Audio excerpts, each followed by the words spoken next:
رسول اللہ وسلم علیک یا حبیب اللہ، مل کر پڑھ لیجئے صلی اللہ علیک یا رسول اللہ وسلم علیک یا حبیب اللہ۔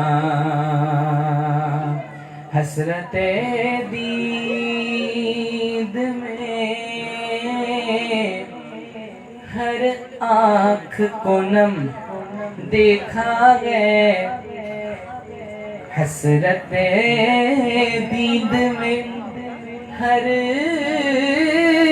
آنکھ کو نم دیکھا گئے، میں نے ان کو تو نہیں ان کا کرم دیکھا گئے، اور ان سے نسبت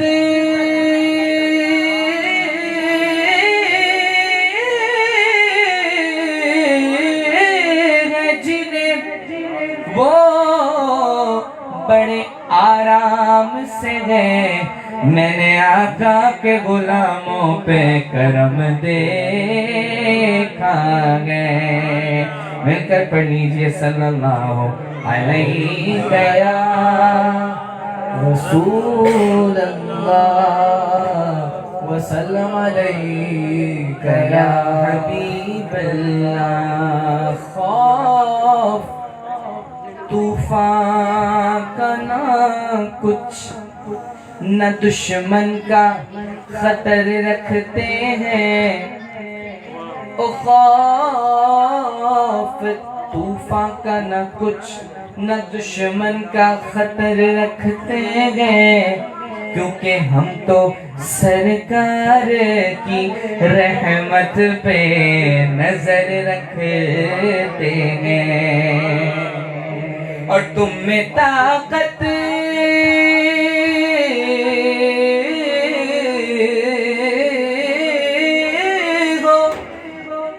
تم میں طاقت ہو،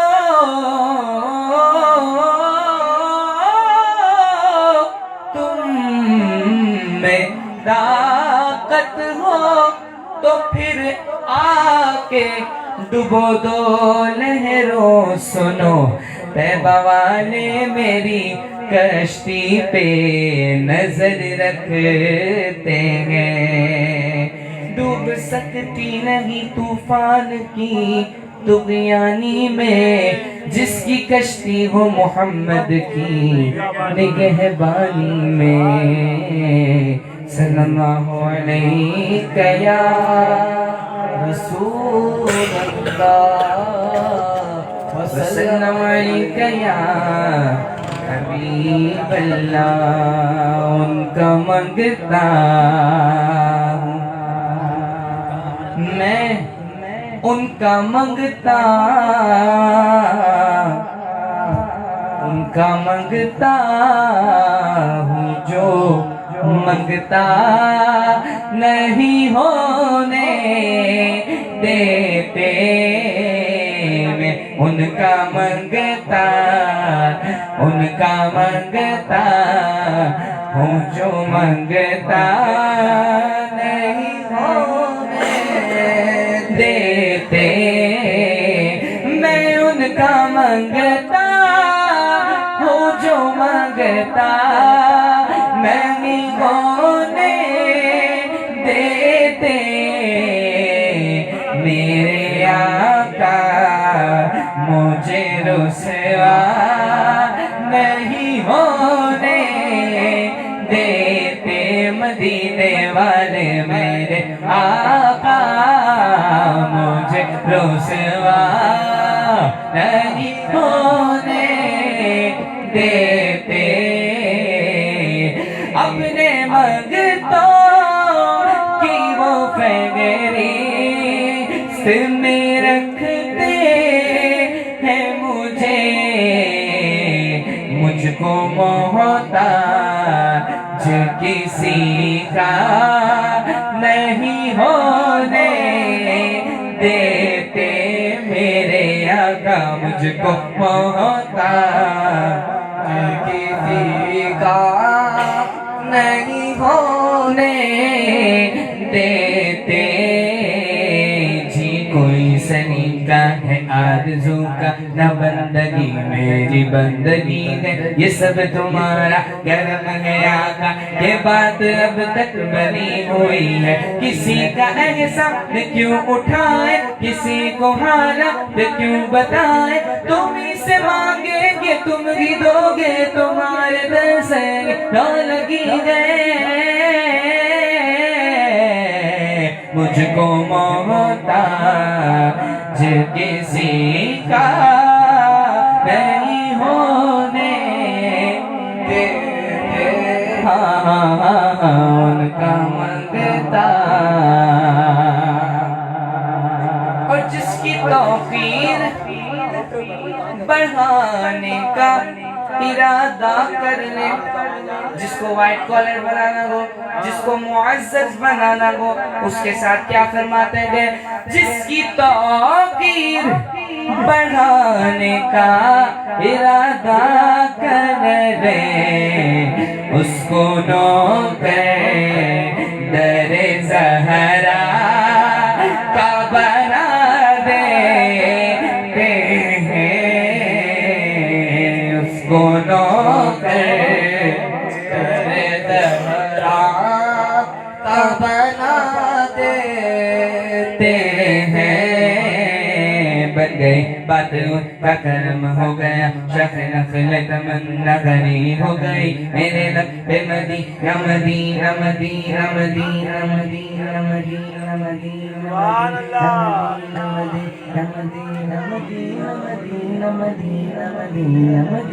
مدینہ مدینہ مدینہ میرے لب پہ مدینے کا نام آ گیا بیٹھ بیٹھ میری حاضری ہو گئی محفل نق میں آ کے بیٹھا کرو اپنے سوئے مکر پہ جگایا کرو محفل نق میں آ کے بیٹھا گے جو اس کی والا طبیعت غریب ہو گئی مجھ سے کتنا نیاز کرم ہو گیا مجھ سے کتنا نیاز کرم ہو گیا دنیا کہنے لگی پنجتن کا گدا اس گرانے کا جب سے میں نوکر ہوا سب سے اچھی میری نوکری ہو گئی لجپال گھرانہ ہے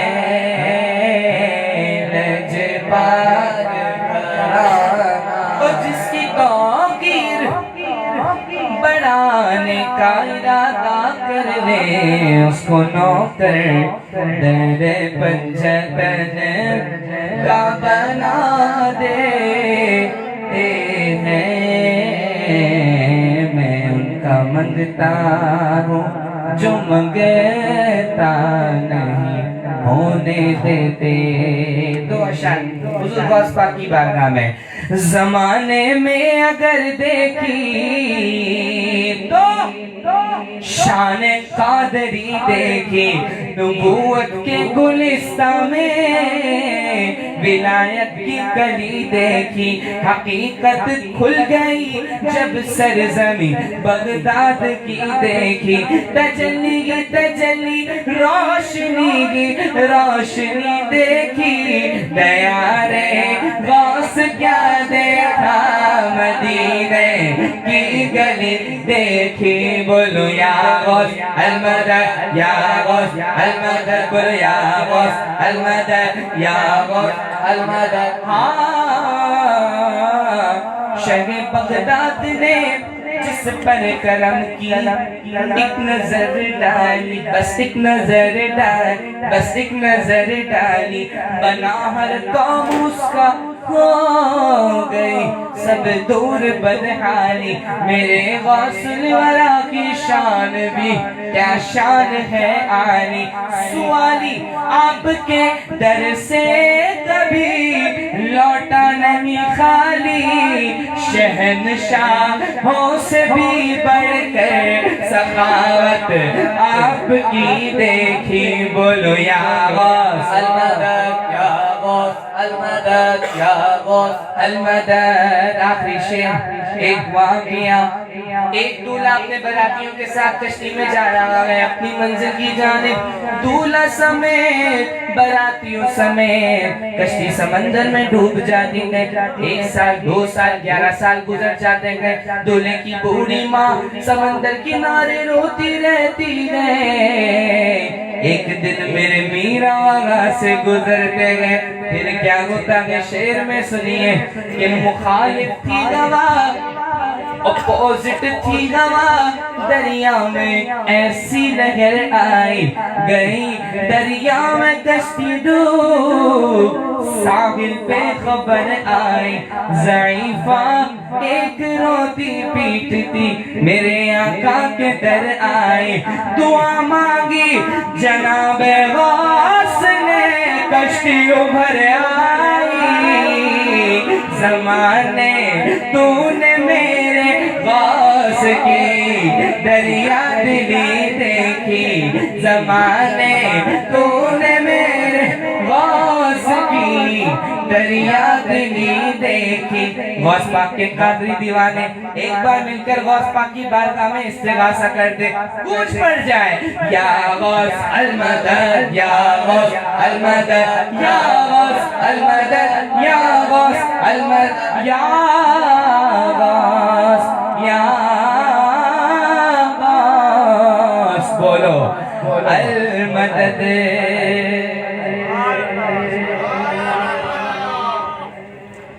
ماشاءاللہ. ایک دفعہ بابا دبلن کہہ دے سبحان اللہ. ایک دفعہ اور بابا دبلن کہہ دے سبحان اللہ. صدا دے گا منادی حشر میں ہم قادریوں کو. صدا دے گا منادی حشر میں ہم قادریوں کو. کہا ہے قادری کر لے نظارہ غوث اعظم کا. نعرہ غوثیہ نعرہ غوثیہ. اور بلا تاخیر ہمارے حضرت عزیز جناب قبلہ حضرت علامہ و مولانا مفتی محمد شفیق الرحمن رضوی مجدہ کو دعوت خطاب میں لگا ہو ان اشعار کے ساتھ کہ نبی کی شان جیسی کسی کی شان تھوڑی ہے. کہ نبی کے شان جیسی کسی کی شان تھوڑی ہے. کہ نعت نبی پڑھنا کوئی آسان تھوڑی ہے. کہ نبی کے نام لیوا ہے نبی کے نام لیوا ہے. نبی پر جان دے دیں گے نبی کے نام لیوا ہے.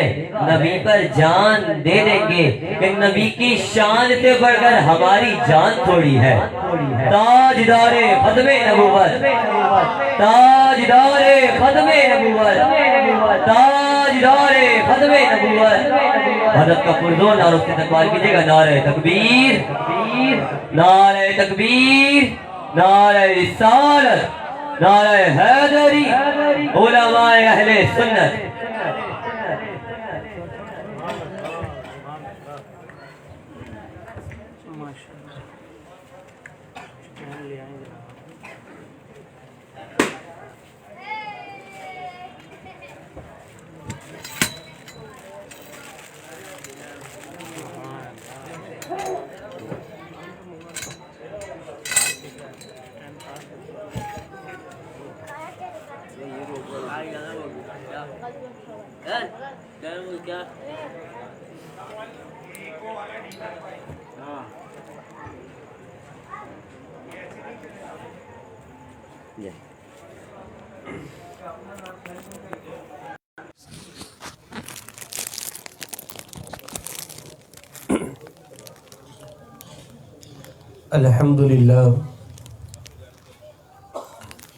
الحمد لله رب العالمين والعاقبة للمتقين والصلاة والسلام على سيد الأنبياء والمرسلين وعلى آله وأصحابه أجمعين. أما بعد فأعوذ بالله من الشيطان الرجيم. بسم الله الرحمن الرحيم.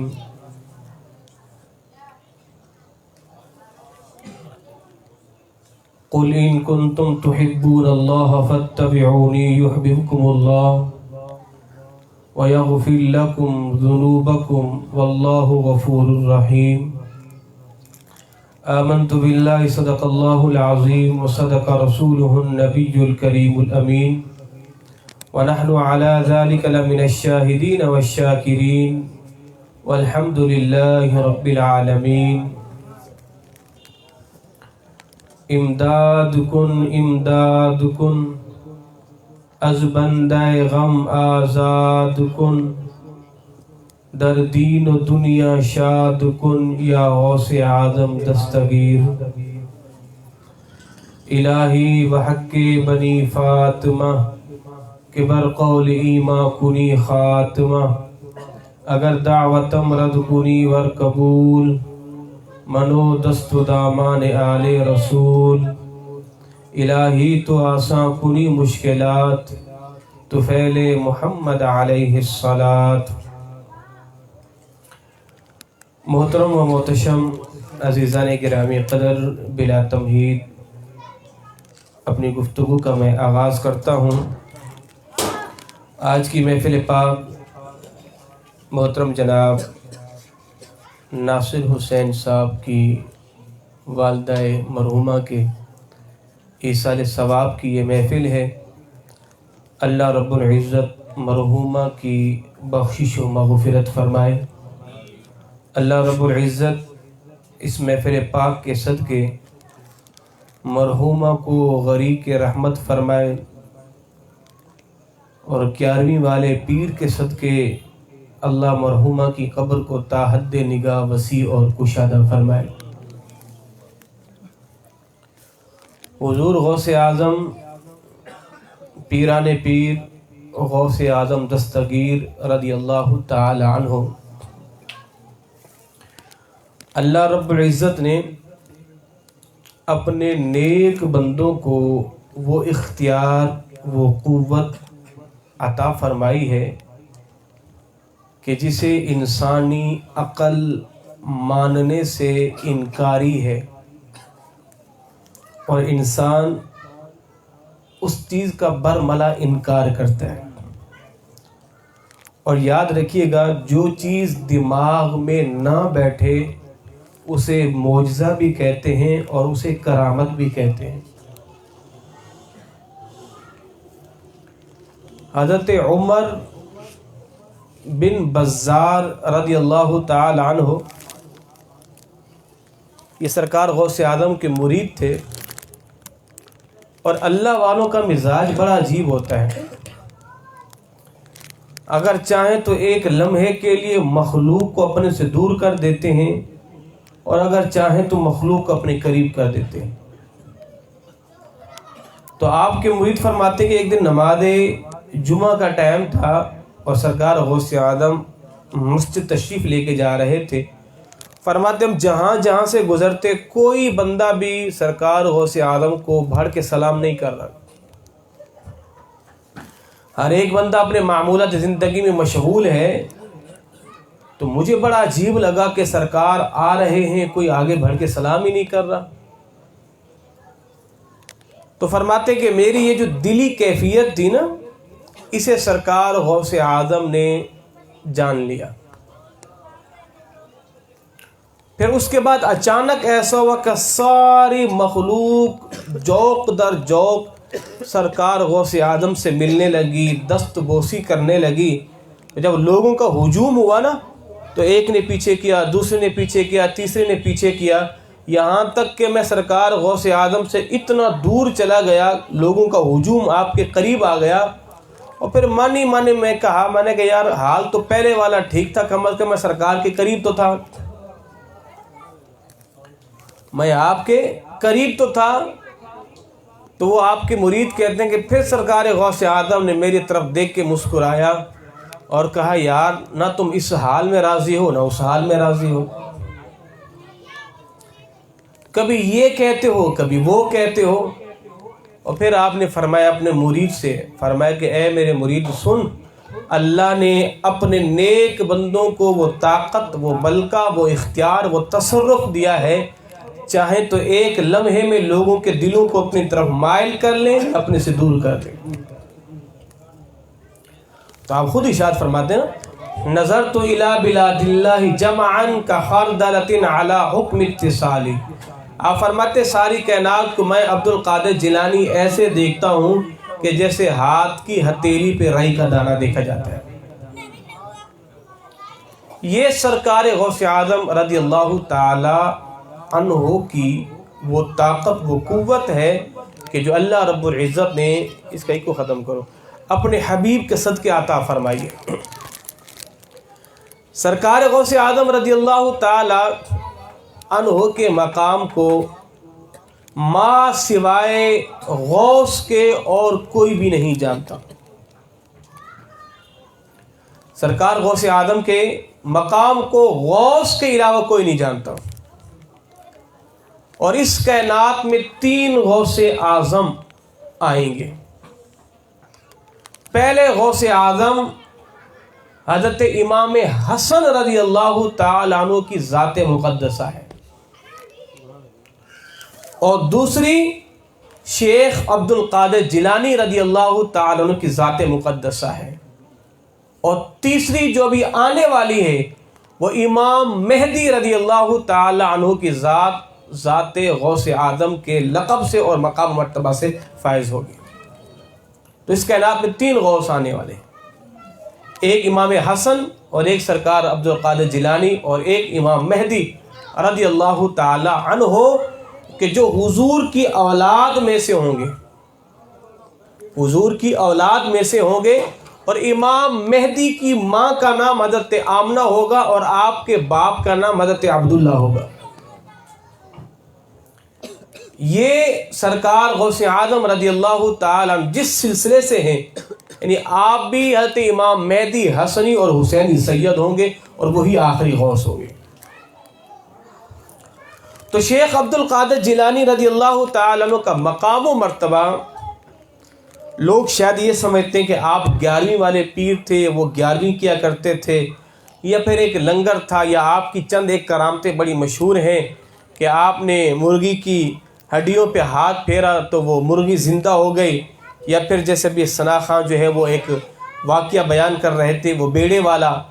لوگ سمجھتے ہیں کہ شاید یہ چند ایک کرامتیں ہیں، اس کے علاوہ تو شیخ عبد القادر جیلانی کا کوئی کام ہی نہیں ہے، معاذ اللہ ثم معاذ اللہ۔ لوگوں نے سرکار غوث اعظم کی دینی خدمات کو پڑھا ہی نہیں ہے، دینی خدمات کو۔ تو وجہ یہ ہے نا کہ ظاہر ہے جس کی دسترس جہاں تک ہوگی وہ اتنا ہی بیان کرے گا، کہ بھئی جس کی دسترس معجزات تک ہے یا کرامات تک ہے وہ وہی بیان کرے گا۔ اور پھر ہمارے ہاں ایک ماحول یہ بھی دیکھا گیا ہے کہ ہماری قوم بھی ایسی چیزوں کو سننا پسند کرتی ہے کہ جن کے اندر فضائل ہوں اور اس بیان کے اندر داد کا ماحول بنے۔ ہماری قوم بھی ایسی چیزوں کو سننا پسند کرتی ہے۔ اگر کوئی عالم دین علمی گفتگو کرے یا معلوماتی گفتگو کرے تو قوم اس گفتگو میں انگڑائیاں لینا یا پھر جمائیاں لینا شروع کر دیتی ہے۔ سرکار غوث اعظم رضی اللہ تعالی عنہ کا علمی مقام یہ ہے کہ جب آپ درس دیا کرتے تھے تو آپ کے درس کے اندر 70,000 افراد کا مجمع ہوتا تھا، اور پھر صرف آپ درس تصوف پہ نہیں، طریقت پہ نہیں، کسی ایک موضوع پہ نہیں، آپ کا وہ جو درس ہوتا اور آپ اپنے واعظ کے اندر ان علموں کو چھیڑ لیتے۔ علامہ امام ابن جوزی رحمۃ اللہ تعالی فرماتے ہیں کہ سینکڑوں علماء ہاتھوں میں کاپیاں اور قلم لے لیتے، آپ جب گفتگو کرتے علم تفسیر کے بھی موتی دیتے تو تفسیر والا تفسیر کے موتی لکھتا، علم حدیث کے موتی دیتے وہ حدیث کی باتیں لکھتا، فقہ کا علم دیتے وہ علم فقہ لکھتا، بلاغت کا علم دیتے، تصوف کا دیتے، طریقت کا دیتے، معیشت کا دیتے، معاشرت کا دیتے۔ جب سرکار غوث اعظم واعظ کرتے سینکڑوں لوگ اپنے قلم ہاتھوں میں لے لیتے، اور جب آپ واعظ کر کے فارغ ہوتے تھے تو کئی رجسٹر آپ کی علمی گفتگو سے بھر جاتے تھے۔ یہ ہے سرکار غوث اعظم کی ذات۔ یہ آپ کا مقام تھا قال والا، اور ایک ہوتا ہے حال والا۔ پانی پینا